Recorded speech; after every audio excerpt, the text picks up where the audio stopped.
পরীক্ষায় ভালো রেজাল্ট করতে হলে নোটস বানানো অবশ্যই দরকার, কারণ নোটসের মধ্যে আমরা সহজ ভাষায় উত্তর লিখি, ফলে বইয়ের কঠিন পড়াগুলো আমাদের মুখস্থ করতে হয় না।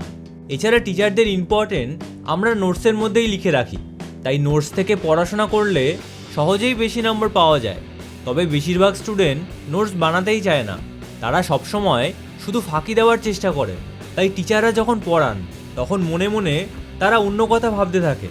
তাছাড়া বেশ কিছু স্টুডেন্ট খাতা পেন কিছুই নিয়ে আসে না, তারা স্কুলে আসে শুধুই সময় নষ্ট করার জন্য। দেখো, তোমরা যে পড়াশোনা করছো তা কিন্তু বিনা পয়সায় করছো না, তার জন্য যথেষ্ট টাকা তোমার মা বাবার থেকে নেওয়া হচ্ছে, আর সেই টাকা ইনকাম করতে গিয়ে ওনাদের কত কষ্টই না করতে হচ্ছে। হয়তো কাজের জায়গায় গিয়ে কত কথাও শুনতে হচ্ছে, আর তার পরিবর্তে তুমি কি করছো? তাদেরকেই ফাঁকি দেওয়ার চেষ্টা করছো। দেখো, তোমরা যদি সত্যিই পড়াশোনা করতে চাও তাহলে মনোযোগ দিয়েই পড়াশোনা করো, কারণ তাহলেই তোমরা ভালো রেজাল্ট করতে পারবে। তবে ভালো রেজাল্ট করার জন্য অনেক বেশি কিছু করতে হবে না, শুধু ঠিক করে নোটস বানিয়ে সেটা প্রত্যেক দিন ফলো করো, দেখবে 95% তোমরা অবশ্যই পাবে। এবার নোটস কিভাবে বানাবে সেটাই এখন আমরা দেখব। জেগে ওঠো চ্যানেলে তোমাদের সবাইকে স্বাগত। তোমরা যদি সঠিকভাবে নোটস তৈরি করতে চাও তাহলে 4টে পদ্ধতি তোমাদের অবশ্যই ফলো করতে হবে। নাম্বার 1, তোমরা নোটসে লেখার জন্য একটা কালো আর একটা নীল কালির পেন অবশ্যই রাখবে, তার সাথে একটা হাইলাইটার অথবা একটা লাল কালির পেনও রাখতে পারো, তাহলে সেটা দিয়ে তোমরা ইম্পর্টেন্ট অ্যান্সারগুলো মার্ক করতে পারবে।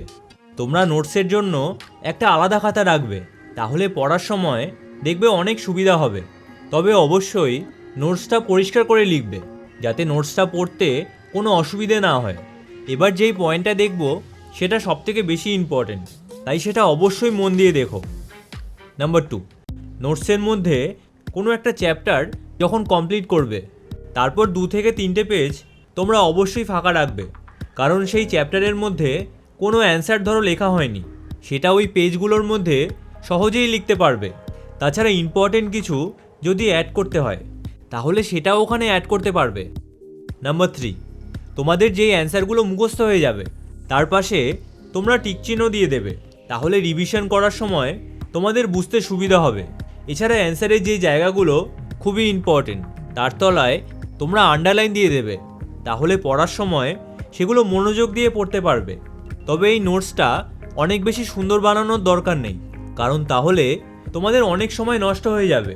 তাই চেষ্টা করবে নোটসটা অনেক তাড়াতাড়ি বানিয়ে নেওয়ার, এবং বাকি পুরো সময়টা নোটসটা রিভিশন করার জন্য ইউজ করো। এবার একদম লাস্ট পয়েন্টটা দেখব। নাম্বার 4, নোটসে লেখার সময় যে কোনো কথার শর্ট ফর্ম ইউজ করো, যেরকম মিনিমামের জন্য MIN লিখবে, ম্যাক্সিমামের জন্য ম্যাক্স লিখবে। তাছাড়া এক্সাম্পলের জন্য এক্স অথবা ইজি লিখতে পারো। এভাবে যে কোনো সাবজেক্টের ক্ষেত্রে তোমরা শর্ট ফর্ম ইউজ করো, তাহলে নোটসটা লেখার সময় অনেক তাড়াতাড়ি লিখতে পারবে। তবে যেই শর্ট ফর্মগুলো লিখছো তার ফুল ফর্ম খাতার একদম প্রথম পেজেই লিখে রাখবে, যাতে পড়ার সময় যদি শর্ট ফর্ম বুঝতে অসুবিধা হয় তাহলে ফুল ফর্মগুলো দেখে নিলে তোমাদের অনেক সুবিধা হবে। আশা করছি এই পদ্ধতিগুলো তোমাদের নোটস বানাতে সাহায্য করবে।